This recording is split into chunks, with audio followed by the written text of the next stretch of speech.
Peace, family. Y'all know who it is. Bakari Lumumba, the progenitor of LumumbaSpeaks.com, a Black empowerment initiative where we believe we could gain a competitive advantage by always betting on Black. Back once again with another video entitled, Who is Henry Sylvester Williams and Why He Matters? But before we get started, make sure you hit the subscribe and like button and make sure you click on that notification bell. So we're going to dive right in where we're discussing who is Henry Sylvester Williams and why he matters. But before we do, I have to first and foremost, I would be remiss in my duty in giving this grand soliloquy if I did not state happy birthday to our esteemed ancestor, Henry Sylvester Williams. Today, February 15th, 2023, is the 152nd birthday of the man, the myth, the legend, the progenitor, the creator, and the coiner of the term that we now know and call Pan-Africanism. So, Henry Sylvester Williams was born, February 15th, 1869 in Trinidad and Tobago. He was a barrister, an educator, an activist, a writer, and a world traveler. And he found that everywhere he went throughout the world, like, of course, his successor, Pan-African successor, Marcus Garvey, he found Black people at the bottom of society, at the bottom of the racial hierarchy. And he felt that he wanted to do something about that. So in 1897, in London, England, with the help of a sister from South Africa by the name of Alice Kinloch, he founded and created the African Association. This organization would later be called the Pan-African Association, and hence he coined the term Pan-Africanism.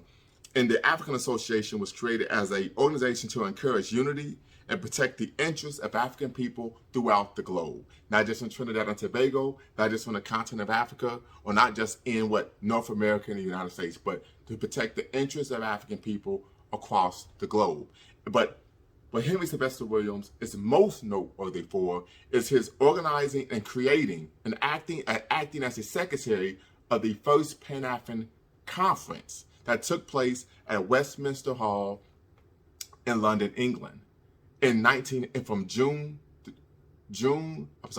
23rd to July 25th, 1900. And at that Pan-African conference, he passed the torch for a new leadership in Pan-Africanism by passing the torch to W.E.B. Du Bois, who was a subsequent organizer and leader of many Pan-African conferences over the next half century. But at this Pan-African conference, Henry Sylvester Williams, they focused on 5 key things: to secure the rights of Africans throughout the world through civil and political means, to ameliorate the condition of our brothers on the continent of Africa, America, and other parts of the world, to promote efforts to secure effective legislation, and encourage our people in educational, industrial, and commercial enterprise, so understanding the role power plays and that you can only gain power through building wealth, to foster the production of writing and statistics relating to our people everywhere so that we could understand and have knowledge of the conditions of our people, and last but not least, raise funds for forwarding these purposes. So understanding that,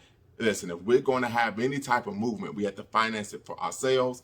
As the late, great Thomas Sankara taught us, we know Thomas Sankara was the 5th president of Burkina Faso, the land of upright men. He taught us that whoever feeds you imposes their will upon you. And that if they are financing you, if they are funding you, that is another form of controlling you, preventing us from practicing true African agency and, of course, self-determination. So this was a brief video about the man, the myth, the legend, the progenitor and creator and coiner of the term Pan-Africanism, Henry Sylvester Williams. And I did this because I think it's very important that we always honor our ancestors. As I stated, Fannie Lou Hamer, the leader of the Mississippi Freedom Democratic Party, taught us many years ago to never forget where you come from and always praise the bridges that carried us over. And we know in the spirit of Sankofa that in order for us to move forward, we have to return and retrieve that which we lost, which is the African heritage, our African culture, and our African history, right? And then so we want to make sure we also remember those who came before us.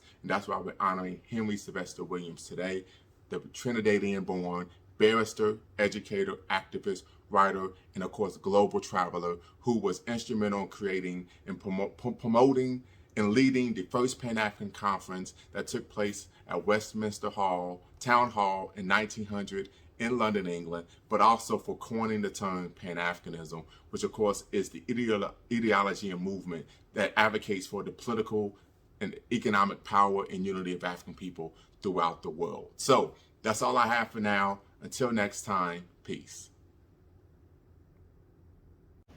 Before you go, make sure you hit the subscribe and like button. Thank you for supporting the channel. And remember, here at Lumumba Speaks, we always bet on black. Peace.